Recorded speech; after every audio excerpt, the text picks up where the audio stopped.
Hi guys, and welcome back to another video, and this video is the answers to the quiz. So up here I'll put a picture of the thumbnail. I done a quiz the other day, last week's video, and this week I was going to do the answers. Now there's 10 questions, and as a security dog handler you should know most of these. There may be some that you're not 100% on, which is possibly why I've put them in, but these are going to be the answers. So I think the best way to do it is just to get straight into it. I'll read the question out, give the possible answers, and then either tell you the answer and give an explanation, or if it's quite self-explanatory, then I'll just tell you the answer.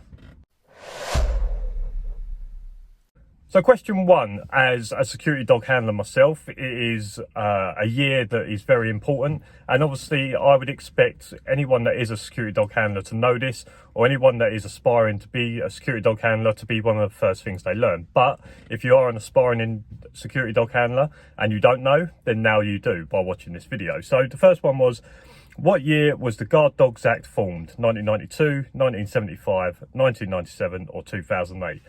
As every security dog handler should know, it is 1975. So the Guard Dogs Act 1975 is basically what governs us to work the way in which we do. Very important. Obviously have to stick to that 100%. Everything in the Guard Dogs Act 1975, if you go outside that, that's the act they will use as proof against your negligence of your work, etc., different things like that. So the Guard Dogs Act 1975, very important that even as a security dog handler that you reread it, or you make sure you go over it every now and then. But as a aspiring security dog handler, lots of stuff in that Security Dogs Act 1975 are going to give you answers for your NASDO, but also if you're doing a Q&A with your tutor or the trainer. Knowing the Guard Dogs Act 1975 is going to give you probably some brownie points of maybe knowing stuff turning up that they don't expect you to know. But obviously, like I say, the most important thing is the Guard Dogs Act 1975 is what governs us and puts restrictions on what we can and can't do. So it's very important. Question two was, what is an egress? Now, an egress is a new word that I learned by becoming a security dog handler. I've never really heard it used in other forms. So was an egress a muzzle, a tool, an exit, or a form? The answer to that is it's an exit. So what you will hear a lot in your NASDO and different things like that is that they use entrance and egress. I don't know why they use egress instead of exit, but they use egress. So if someone ever says, let's for argument's sake say signs. So you put signs up around your site. Where do them signs need to be?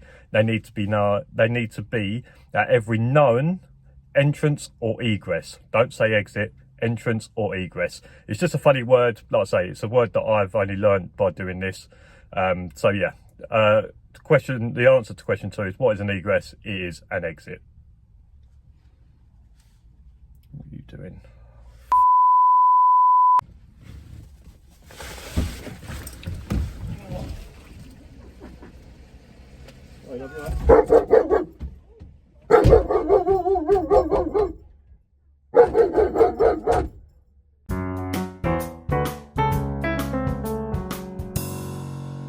Apologies. Someone from the council's just turned up. I've had to let in. Apparently they need to get a better view of something.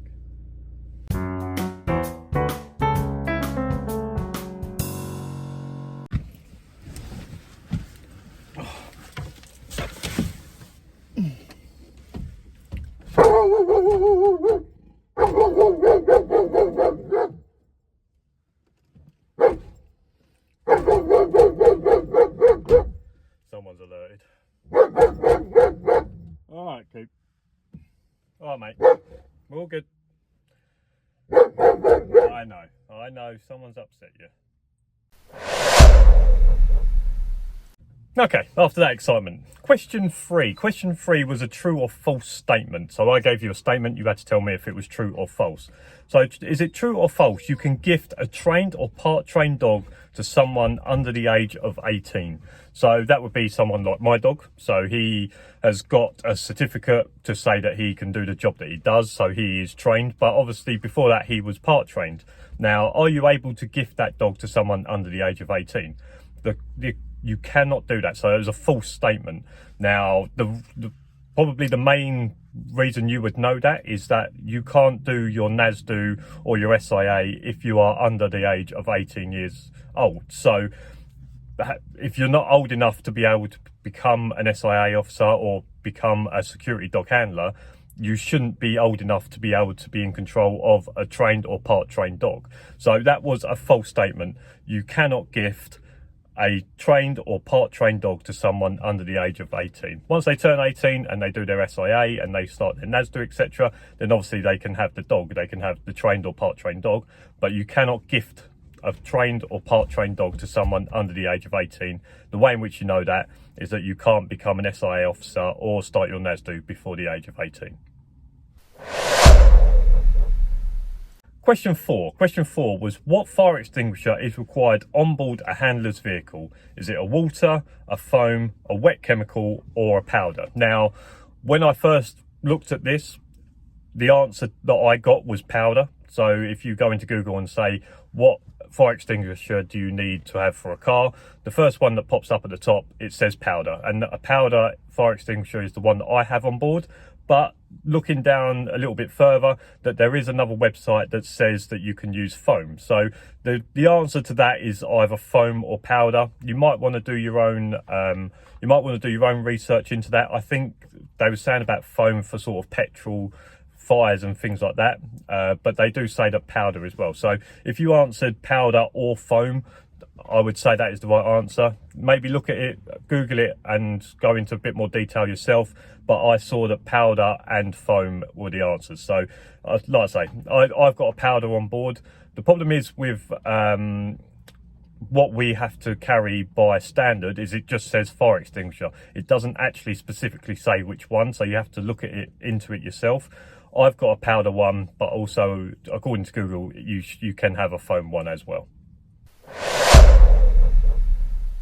Question 5 was a typo from me. So there was actually someone that pointed this out to me, and it was, how many teeth does a working dog have in their mouth? Is it 21, 43, 62 or 84? Now, there was a typo in that. It should have been 42. So if you answered 43, then yes, it's 42.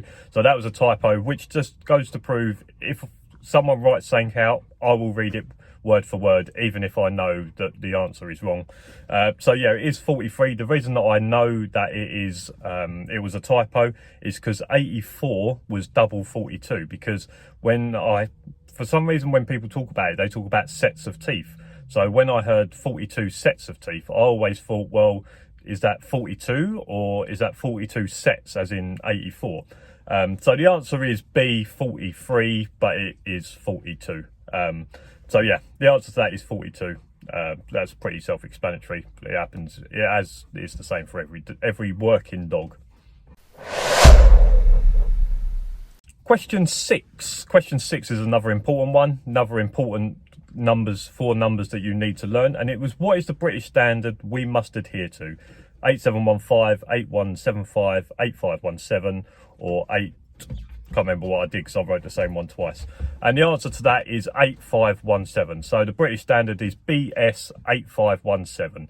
In there, that will tell you things about what you need to have on board. For example, fire extinguishers. They are in the British standard of what we do. So they're the ones that tell us that we need to have muzzles, we need to have fire extinguishers, different things like that. So the British standard, so the BS 8517, is up there with the Security Dogs Act 1975, knowing them numbers, but also looking and reading through all that stuff so that you are aware and you understand what is in the BS 8517 to make sure you've got everything on board. So for example, if you search on YouTube security dog handler vehicle, that the BS standard, when I talk about the vehicle in that was all coming out of the British standard. So that was telling me everything that I had to have on board. So like I say, muzzles, fire extinguisher, first aid kit, all that sort of stuff is in the British standard. So BS 8517.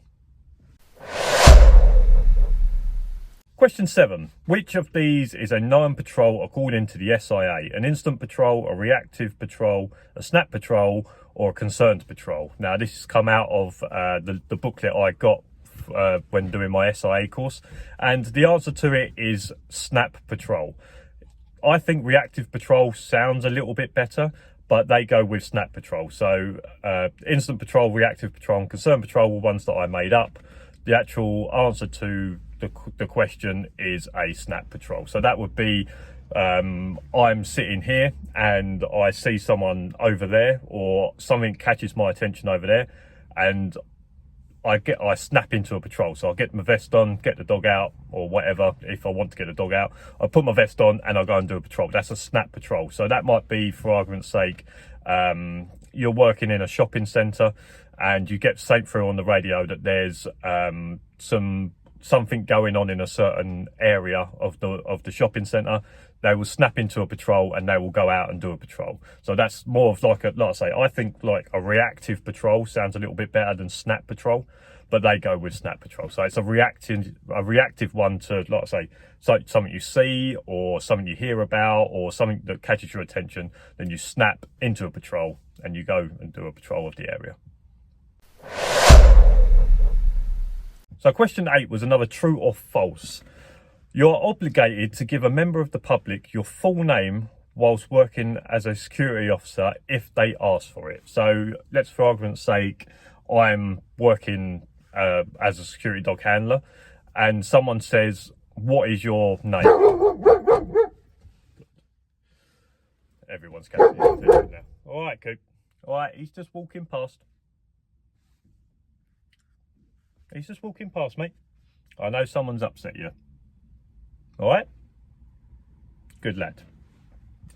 So yeah, I'm working as a security dog handler and someone asks for my full name. Do I have to give my full name? Now, this, I'm going to read it word for word for what come off of the SIA website.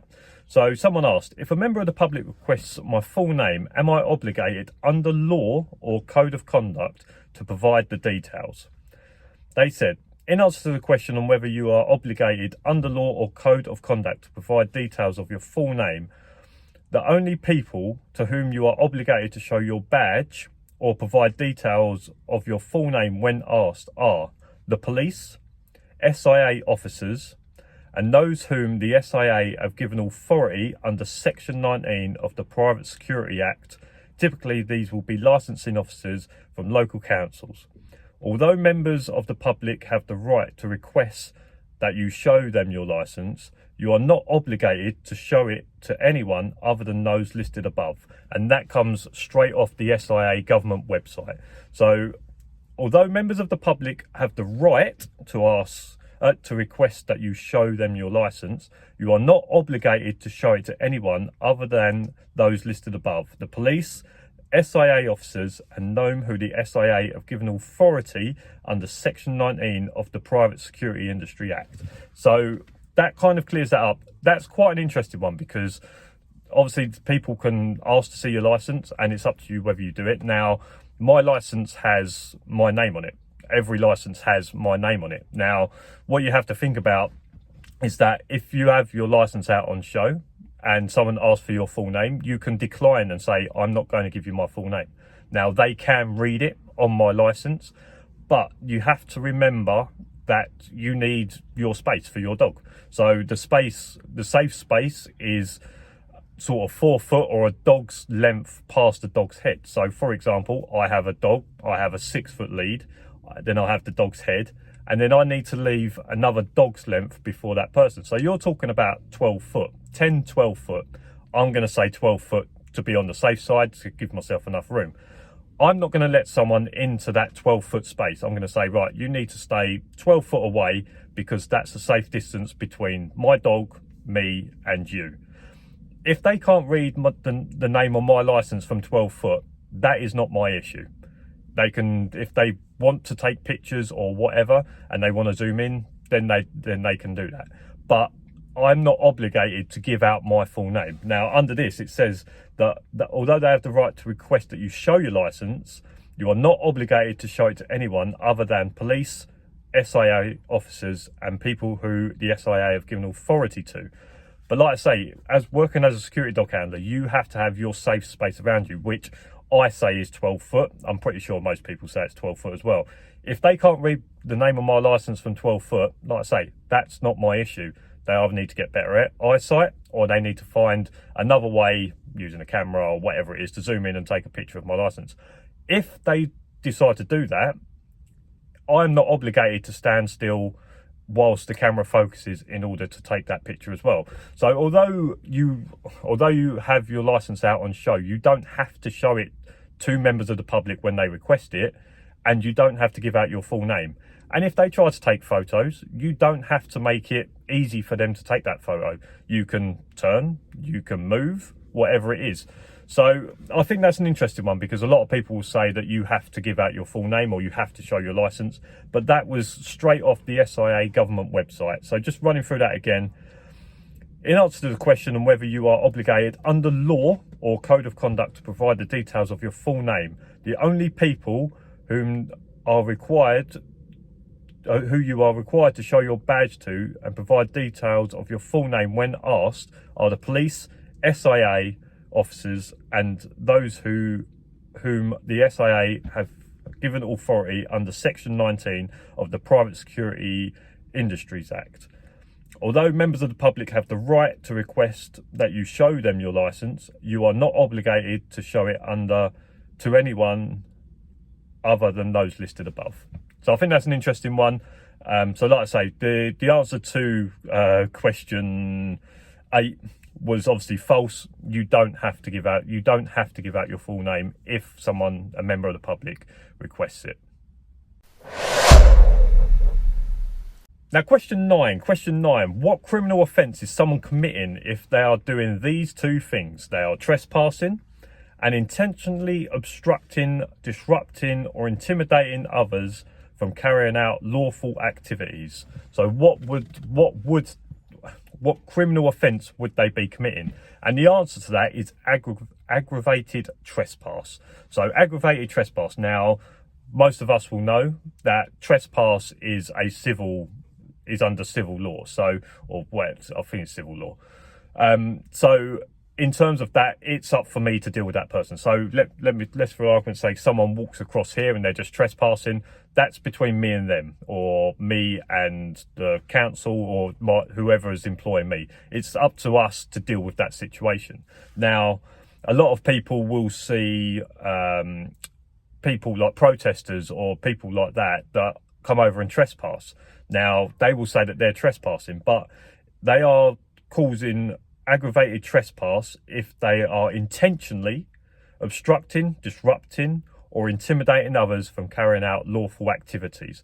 But that could be, so in terms of trespass, so there could be someone that just trespasses through, and I'll go up to them and I'll say, look, you understand that you're on private property, there are signs up, I just need to escort you to the nearest exit. And they turn around and say, no, I'm not going.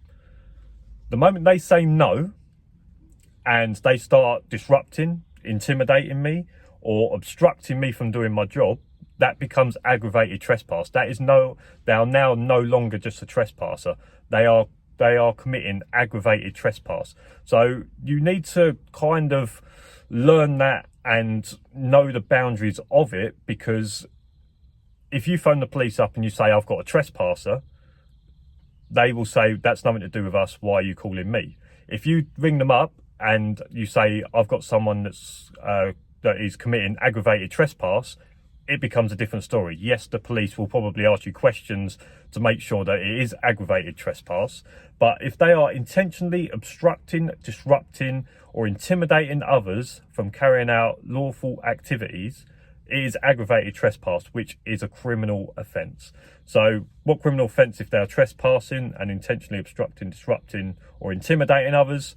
They are in breach of aggravated trespass. And I think that's quite interesting, because that goes from a civil, so trespass being civil, to being a criminal offence, which is aggravated trespass. And there's quite a fine line. Like I say, it can be someone saying, no, I'm not leaving, and then they're disrupting you or intimidating you. Aggravated trespass. You can phone the police. So I've got someone committing aggravated trespass. They was a trespasser. They've now gone to aggravated trespass. And question 10, the final question. Now, I put this picture up and I asked, what did the colour what does the colour of these signs mean? So the actual colour, so not the signs themselves, not what's in the sign, but the actual colour of the sign itself. Is it a mandatory sign, a prohibition sign or prohibition sign, warning or information about safe condition? Now, I'll put something up here, and this is sort of the colour coding of the signs. So as you can see, blue is a mandatory sign, is a you must. So I think in a lot of them signs there was like boots, there was hats. That is saying that you must wear boots, you must wear a hard hat, you must wear a mask.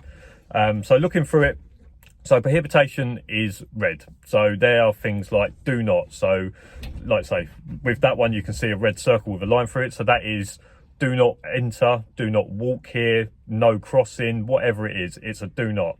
Blue is a mandatory, so you must. So it's a blue circle with white symbols or lettering. And like I say, that is a mandatory thing. So that is, you must wear boots, you must wear a hard hat, different things like that. Yellow is a warning, so be aware. So a lot of them things, so my dog signs. So you see the yellow triangle on my dog signs, that is a warning.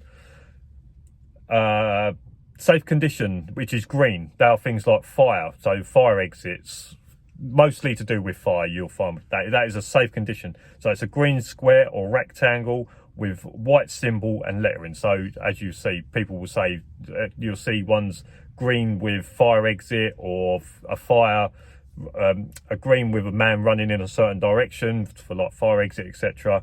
So most safe condition is basically fire, and fire equipment is red. So here it is, red square with a rectangle with a white symbol and lettering. So that would be, if you've got some fire extinguishers, there will be something above it saying fire equipment or whatever it is. So obviously people know that that is for fire.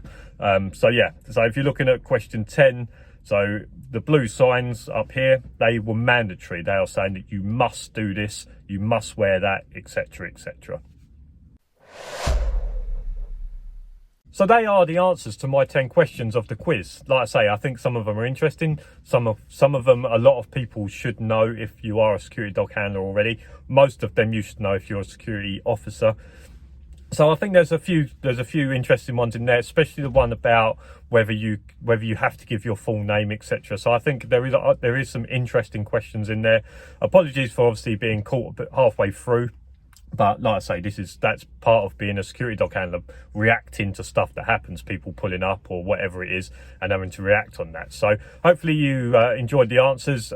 Hopefully you maybe learnt something in this quiz as well that's either going to help you with your career as a security dog handler, or will help you through your NASDU or your SIA, etc. If you like this video, make sure you give it a thumbs up, subscribe down below for loads more videos. Down in the description below is also my Patreon, so if you like what I do and you want to support me from £3 a month, you can see all the extra content that's on Patreon. And as for now, I'll see you again in the next video. Cheers for watching, see you later.